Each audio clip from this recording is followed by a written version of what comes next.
আজকে আবার কোন মতলব তোমার? খুশি কেন তো? একটা কথা কইতাম, কি কথা কইবা কও? তুমি কিস্তির টাকা 500 পেয়েছিলে না? হ্যাঁ 500 টাকা দিয়ে 400 টাকা কিস্তি দিয়েছি, আর 100 টাকা ছিল না? তোমার লাগে একটা গেঞ্জি আনছি। আমার জন্য গেঞ্জি আনছো? হ্যাঁ, 120 টাকা নিছে না, 20 টাকা বাকি পেয়েছে আর 100 টাকা দিয়েছে। 20 টাকা তুমি যদি বিপদে যাইবা না, হ্যাঁ দিয়ে তুমি 100 টাকাতে আমার গেঞ্জি কিনছো, বিকেলে মাছ কিনা যেত না? মাজা কাটতে না খাইলে কি হবে? হ্যাঁ মাজা কাটতে না খাইলে কি হবে? কিছু হবো না। না, তুমি গেঞ্জি কিনে আনছো? খাই দাও তো। হ্যাঁ গায়ে দেবে? দেখবা? সাদা গেঞ্জি দেখা তো।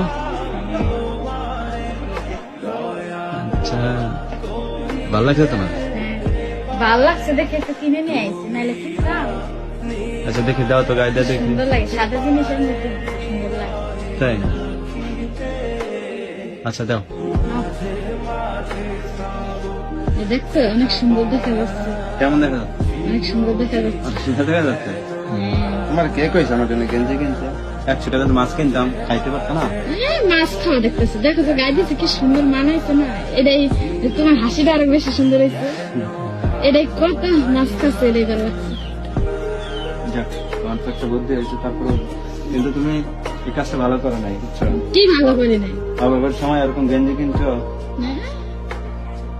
তুমি সবসময় জানি শার্ট গায়ে দাও, এর লেগে তো একটা গেঞ্জি কিনে নিয়ে আসলাম।